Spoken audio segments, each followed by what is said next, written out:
시편 40편 1절에서 우리 17절 마지막 절까지 봉독할 때 제가 석절 읽고 여러분들이 한 줄 읽겠습니다. 831페이지 시편 40편 제가 먼저 석절 읽습니다.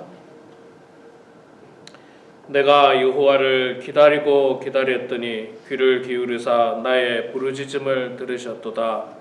나를 기가 막힐 웅덩이와 수렁에서 끌어올리시고 내 발을 반석 위에 두사 내 걸음을 견고하게 하셨도다. 새 노래 곧 우리 하나님께 올릴 찬송을 내 입에 두셨으니 많은 사람이 보고 두려워하여 여호와를 의지하리로다. 여호와를 의지하고 교만한 자와 거짓에 치우치는 자를 돌아보지 아니하는 자는 복이 있도다. 여호와 나의 하나님이여, 주께서 행하신 기적이 많고 우리를 향하신 주의 생각도 많아 누구도 주와 견줄 수가 없나이다. 내가 널리 알려 말하고자 하나 너무 많아 그 수를 셀 수도 없나이다. 주께서 내 귀를 통하여 내게 들려주시기를 제사와 예물을 기뻐하지 아니하며 번제와 속죄제를 요구하지 아니하신다 하신지라. 그때 내가 말하기를 내가 왔나이다. 나를 가리켜 기록한 것이 두루마리 책에 있나이다. 나의 하나님이여, 내가 주의 때 행하기를 즐겨오니 주의 법이 나의 심령에 있나이다 하였나이다. 내가 많은 회중 가운데에서 의의 기쁜 소식을 전하였나이다. 여호와여, 내가 내 입술을 닫지 아니할 줄을 주께서 아시나이다. 내가 주의 공의를 내 심중에 숨기지 아니하고 주의 성실과 구원을 선포하며 내가 주의 인자와 진리를 많은 회중 가운데에서 감추지 아니하였나이다. 여호와여, 주의 긍휼을 내게서 거두지 마시고 주의 인자와 진리로 나를 항상 보호하소서. 충만한 재앙이 나를 둘러싸고 나의 죄악이 나를 덮치므로 우러러 볼 수도 없으며 죄가 나의 거룩함을 만들어 내가 낙심하였나이다. 여호와여, 은총을 베푸사 나를 구원하소서. 여호와여, 속히 나를 도우소서. 내 생명을 찾아 멸하려 하는 자는 다 수치와 낭패를 당하게 하시며 나의 해를 기뻐하는 자는 다 물러가 욕을 당하게 하소서. 나를 향하여 하하하하 하며 조소하는 자들이 자기 수치로 말미암아 놀라게 하소서. 주를 찾는 자는 다 주하면서 즐거워하고 기뻐하게 하시며 주의 구원을 사랑하는 자는 항상 말하기를 여호와는 위대하시다 하게 하소서. 나는 가난하고 궁핍하오나 주께서는 나를 생각하시오니 주는 나의 도움이시오 나를 건지시는 이시라. 나의 하나님이여, 지체하지 마소서. 아멘. 아멘. 오늘도 이렇게 변함없이 이 새벽제단에 나오신 우리 사랑하는 성도님들 모두 축복하고 환영합니다. 시편이 150편으로 되어 있는데 크게 5권으로 나눕니다. 5권. 그래서 여러분 41편 지나고 보면 42편 보면 제2권 이렇게 나올 거예요. 제2권. 그래서 41편까지가 제1권이거든요. 41편까지만 내일까지만 보고 내일 모레부터는 이제 여호수아서 말씀을 보고 다음에 또 시편을 보겠습니다. 사실 시편의 내용을 이렇게 보면 내용이 사실은 거의 비슷해요. 거의 비슷해요. 또 다윗이 많이 썼기 때문에 그 내용이 대부분 좀 비슷합니다. 여호와 하나님을 찬양하는 것, 그 다음에 나를 도와주소서 하는 그런 것, 대적을 하나님 물리쳐 주십시오 하는 것, 그런 내용이 사실 주를 이루고 있습니다. 자, 오늘 시편 40편 말씀도 우리가 읽었습니다만은 참 40편 말씀이 유명하시고 또 이 말씀을 한 절 한 절씩 읽어보면 참 그 다윗의 깊은 어떤 신앙과 그 믿음을 우리가 발견할 수가 있습니다. 40편 시도요, 다윗이 뭔가 고통 가운데 있는 상황에서 쓴 시입니다. 1절부터 보면 내가 여호와를 기다리고 기다렸더니 귀를 기울이사 나의 부르짖음을 들으셨도다. 2절에 나를 기가 막힐 웅덩이와 수렁에서 끌어올리시고 내 발을 반석 위에 두사 내 걸음을 견고하게 하셨도다. 다윗이 뭔가 인생에서 어려움을 겪을 때, 그러니까 어려움을 겪었다가 그 어려움을 하나님께서 거기서 구원해 주시고 도와주시고 거기서 일어나고 승리하게 되었을 때 지은 시라고 볼 수 있습니다. 그래서 2절을 보면 내가 기가 막힐 웅덩이와 수렁에서 나를 끌어올려 주셨다. 그렇게 말씀을 하고 있습니다. 여러분, 우리의 인생을 살아가면 참 기가 막힐 일들이 많잖아요. 기가 막힐 일들이, 예상하지 못한 일들이 우리 인생에 참 많이 생깁니다. 뭐 갑자기 우리 육신의 건강에 문제가 생길 수도 있고, 또 사업에 문제가 생길 수도 있고, 또는 뭐 신앙생활에 문제가 생길 수도 있고, 인간관계에 문제가 생길 수도 있고, 또 이제 연세가 많으시면 자녀들에게 문제가 생기는 게 참 고통스러워요. 자녀들에게 문제가 생길 수도 있고, 이런 일들, 이 표현 그대로 기가 막힐 웅덩이에 우리가 빠질 수가 있어요. 기가 막힐 웅덩이. 참 이 표현이 참 특별하죠. 기가 막힐 웅덩이. 우리 이게 아마 이게 그 히브리 사람들은 이런 표현을 안 쓸 거예요. 이런 표현을 안 쓰고 우리나라 사람들이 이런 표현을 쓰죠. 아주 놀라운 일을 경험할 때 기가 막히다. 기가 막힌다. 이 기가 막힌다는 게 귀가 아니고 그 기예요. 기. 예, 뭐 사람의 기 이런 거 있잖아요. 뭐 어떤 기력 내지는 어떤 뭐 그런 것, 그게 막힐 정도로, 그러니까 이거는 우리 문화적인 표현입니다. 기가 막혀서 주저앉을 정도로 어려운 일을 우리가 인생에서 당합니다. 그런 일을 당할 때가 있어요. 참 너무 힘들죠. 너무 힘들죠. 말할 수 없이 힘듭니다. 뭐 나이가 많든 적든 관계없이 건강에 적신호가 켜지면 얼마나 힘듭니까? 뭐 말로 표현을 못하기 힘들죠. 이 아픔은 경험해보지 못한 사람은 모를 거예요. 또 사업에 문제가 생겨보세요. 당장 식구들이 먹고 살아야 되는데 사업에 문제가 생겨서 하루하루 정말 어려움을 경험한다든지, 또 아이고 어르신들은 괜찮은데 갑자기 자녀들이 문제가 생겨. 자녀들이 뭐 서로 부부간의 사이가 안 좋다든지 위태하다든지, 혹은 뭐 자녀가 하는 사업이 잘 안 된다든지, 자녀가 아프다든지, 손주가 뭐 좀 올바른 길로 안 간다든지, 나쁜 길로 빠진다든지, 그런 일들이 가정에 있어 보세요. 기가 막힌 고통이 참 우리들 삶 속에 있습니다. 그런데 다윗도 이런 기가 막힌 고통 많이 경험했잖아요. 그 대표적인 게 아들 압살롬이 다윗을 죽이겠다고 군대를 이끌고 왕궁으로 쳐들어오고 다윗이 그냥 아들을 피해서 도망가는, 이거야말로 기가 막힌 웅덩이 아닙니까? 기가 막힌 웅덩이. 딴 사람도 아니에요. 딴 사람이 뭐 소위 말해서 쿠데타를 일으킨 게 아니고 다윗의 아들 가운데 가장 똑똑한 아들.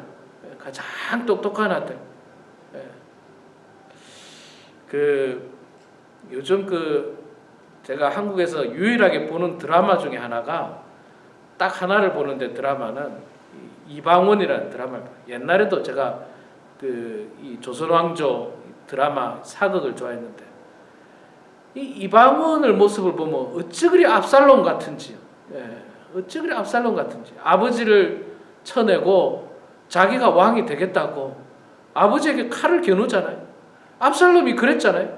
아버지를 쳐내고 자기가 왕이 되겠다고 아버지에게 칼을 겨누고 왕궁으로 쫓아간 이거야말로 다윗의 입장에서는 기가 막힐 일이에요. 자, 그런 어떤 이 고통과 어려움 속에서 하나님께서 어떻게 했다고요? 기가 막힐 웅덩이에서 끌어올리시고, 그런 웅덩이에 빠졌는데 하나님께서 다윗을 끌어올려 주셨다. 그리고 내 발을 반석 위에 두사 내 걸음을 견고하게 하셨다. 하나님께서 구원해 주셨다는 거예요. 도와주셨다는 거예요. 그래서 내가 3절에 보니까 그래서 새 노래 곧 우리 하나님께 올릴 찬송을 내 입에 두셨으니 많은 사람이 보고 두려워하여 여호와를 의지하리로다. 여호와를 의지하고 교만한 자와 거짓에 치우치는 자를 돌보지 아니하는 자는 복이 있도다. 여호와 하나님을 의지하는 사람이 복이 있고요. 교만한 자와 거짓에 치우치는 자와 그 자를 돌보지 않은 자, 이 말은 교만한 자와 거짓에 치우치는 자와 함께하지 않는 사람을 말하는 거예요. 교만한 자와 거짓에 치우치는 자. 이 교만이라는 단어가 성경에 엄청 많이 나오잖아요. 말할 수 없이 많이 나옵니다. 교만하면 하나님 의지하지 않는 거예요. 교만하면. 그리고 하나님 의지하지 않는 게 교만한 거예요. 하나님 의지하지 않고 내 힘으로 한다. 내가 한다. 또 내가 아니면 안 된다. 내가 해야 된다. 내가 하면 된다. 이게 바로 교만한 거예요. 이런 교만한 자와 또 거짓에 치우치는 자, 거짓, 입만 열면 거짓말을 하고 없는 사실을 만들어내고 또 있는 사실을 곡해하고 바꾸어 말하고 더 부풀리고 더 과장해서 사람을 공격하고 이런 모든 것들이 죄악이에요. 이런 사람과 함께하지 않는 자가 뭐라고요? 복이 있다. 그렇게 말씀을 하고 있습니다. 여러분, 우리가 하나님을 의지해야지 나를 의지해서는 안 돼요. 나 아직도 힘 있어. 내가 가진 돈이 있어. 돈 있으면 되지. 내 능력이 있으면 되지. 인생 계속 오래 살아보십시오. 여러분 능력으로 사라지던가요? 안 됩니다. 나의 능력으로 산 게 아니에요. 하나님을 의지했고 하나님께서 역사해 주셨기 때문에 살아오는 겁니다. 자, 그런데 이제 하나님께서 그러면 축복하는 사람들은 어떤 사람인가? 1절 말씀에 보니까요. 하나님께서 결국 축복하는 사람은 내가 여호와를 기다리고 기다렸더니 기다리는 사람이에요. 여호와 하나님의 역사하심을 기다리는 거예요. 여호와 하나님의 역사하심. 하나님께서 심판하시고 하나님께서 벌하시고 하나님께서 판단하시는 것을 기다리는 거예요. 또 하나님께서 구원하실 것을 기다리는 거예요. 제가 이 시편 우리 지나간 말씀을 통해서도 그 이야기했죠. 다윗은 스스로 복수할 수 있는 능력도 있었고 스스로 사울 왕을 죽일 수 있는 힘도 있었고 능력도 있었고 기회도 있었고 많았습니다. 그런데 다윗은 자신이 하지 않았어요. 뭐 했습니까? 여호와 하나님을 기다렸어요. 여호와 하나님 기다렸어요. 심지어 자기를 죽이겠다고 칼을 들고 쫓아온 압살롬에게 대해서까지도 다윗은요, 가능하면 죽이지 마라. 요압 장군에게 가능하면 죽이지 마라. 이게 아버지 마음이에요. 아버지 마음이에요. 자식은 아버지를 이겨도요, 아버지는 자식을 못 이기는 것 같아요. 아버지는 자식을 못 이겨요. 그게 이제 아버지의 마음이에요. 그만큼 아버지가 자식을 사랑한다는 거죠. 그만큼 사랑해요. 하나님께서 그만큼 우리를 사랑하시는 거예요. 그만큼 우리를 사랑하는 거예요. 그러니까 우리는 하나님의 심판을 기다리면 되는 거예요. 기다리라고 하죠. 기다리고 기다렸더니 하나님의 심판을 기다리는 사람이 복된 사람입니다. 하나님이 판단하시고 하나님이 재판하시고 하나님이 역사하실 걸 우리가 기다려야지. 내가 나서가지고 있잖아요. 내가 나서서 하려다 보면 제가 뭐라고 했습니까? 내 마음이 악해지고 내 입이 더러워지고 내 손에 피가 묻을 수 있다는 거예요. 그럴 필요가 없어요. 하나님께서 역사하십니다. 자, 두 번째, 다윗은 뭘 했습니까? 하나님께 기다리고 기다렸더니 귀를 기울여서 나의 부르짖음을 하나님께서 들으셨다. 하나님께 뭐 했습니까? 다윗은 부르짖었다. 다만 하나님을 기다리고 아무 일도 안 하고 가만히 있는 게 아니고요. 하나님께 부르짖었다. 기도했다는 거죠. 기도했다. 하나님께 기도했다. 기도가 참 중요하죠. 기도가 정말 중요합니다. 우리 성도들은요, 기도가 영적인 호흡이라고 이야기하잖아요. 영적인 호흡. 기도하지 않으면 영적인 호흡이 막히는 거예요. 하나님과의 관계가 단절되는 거예요. 기도하지 않으면 늘 기도해야 됩니다. 늘 기도해야 됩니다. 하나님의 뜻은 무엇입니까? 하나님, 내가 이 수렁에서, 이 기가 막힐 웅덩이에서 고통 가운데 있는데 하나님께서 건져주십시오. 하나님, 우리 삶에 이런 문제가 있습니다. 가정에 문제가 있습니다. 가족에 문제가 있습니다. 교회에 문제가 있습니다. 인간관계에 문제가 있습니다. 건강에 문제가 있습니다. 하나님 앞에 기도해야죠. 기도해야 됩니다. 기도하고 기다려야죠. 기도하고 기다려야 돼요. 내가 할 수 있는 일들이 사실 별로 없어요. 내가 할 수 있는 일들이. 우리 성도님들은 특히나 이 건강의 문제나 자녀의 문제, 여러분들이 할 수 있는 일이 없어요. 그 문제에 대해서는. 특히 자녀들의 문제가, 어려운 문제가 생겨보세요. 할 수 있는 일이 없어요. 그 기도하는 방법밖에 없어요. 그 자녀를 위해서 날마다 기도하고, 손주를 위해서 날마다 기도하고, 어설프게 우리가 권면한다고 권면해도요, 자녀들이 이제는 머리가 다 커가지고요, 듣지도 않을 뿐만 아니라 별로 효과가 없어요. 진짜 효과가 있는 거는 기도하는 거예요. 진짜 효과가 있는 거예요. 말은 싸움밖에 안 돼요. 자녀들하고 말은 싸움밖에 안 돼요. 그냥 마음에, 또 말은 이렇게 싸움이 되고 결국엔 그 싸움은 상처밖에 안 돼요. 상처밖에 안 돼요. 그러니까 우리가 할 수 있는 가장 큰 무기가 뭐냐? 기도하는 거예요. 기도해야 됩니다. 제가 이제 목회를 합니다만 목회도 마찬가지예요. 이게 말로는 있잖아요. 되지 않습니다. 목회가 말로 되면 얼마나 좋겠습니까? 말로 안 돼요. 기도해야 됩니다. 기도해야 되고 하나님께 도움을 간구해야 됩니다. 우리 사랑하는 성도 여러분,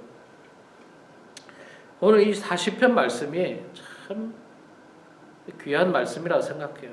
또 우리들에게 주시는 참 귀한 말씀이에요. 우리 인생에 주시는 귀한 말씀이고, 우리 교회에 주시는 귀한 말씀이고, 우리 가정에 주시는 참 귀한 말씀입니다. 여러분, 오늘 집에 가셔서라도 이 40편을 다시 한 번 더 읽고 묵상해 보시기 바랍니다. 하나님께서 왜 지금 나에게 이런 말씀을 주셨나? 우리 가정에, 우리 교회에, 내 인생에 왜 이 말씀을 주셨나를 생각하시고요. 묵상하시고 하나님의 뜻에 따라서 기도하고 하나님을 의지하는, 그래서 그 깊은 수렁에서 또 기가 막힐 웅덩이에서 건짐을 받고 구원받는 그런 우리 모두가 되길 주의 이름으로 축원합니다. 기도하겠습니다. 거룩하신 여호와 아버지 하나님, 은혜를 감사합니다. 부족하고 죄 많은 저희들, 허물 많은 저희들 하나님 사랑해 주셔서 이 아침에 이 새벽에도 주님 전으로 불러주시니 고맙습니다.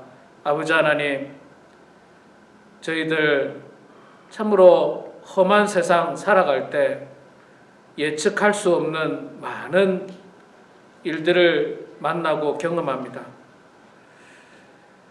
때로는 경험하고 싶지 않은 그런 어려움을 저희들이 당하기도 합니다. 육신의 건강의 문제, 가정의 문제, 자녀의 문제, 사업의 문제, 인간관계의 문제, 영적인 문제, 교우관계의 문제, 아버지 하나님 많은 어려움들을 경험합니다. 또한 거친 세상의 많은 사건과 사고들을 우리가 경험할 때가 있습니다. 하나님 아버지, 그럴 때마다 저희들이 여호와 하나님께 부르짖고 하나님의 도움을 기다리고 간구하는 저희 성도들 다 될 수 있도록 아버지 하나님 도와주시옵소서. 오늘 이 시편 40편 말씀이 너무나도 귀한 말씀으로 저희들에게 와닿습니다. 이 40편 말씀이 우리 인생에 주는 말씀이고 우리 가정에 주는 말씀이고 우리 교회에 주는 귀한 말씀인데 하나님 아버지, 저희들이 이 말씀을 깊이 묵상하면서 정말로 하나님의 뜻이 무엇이고 하나님께서 원하시는 것이 무엇인지를 깨닫는 저희들 다 될 수 있도록 하나님 아버지 도와주시옵소서.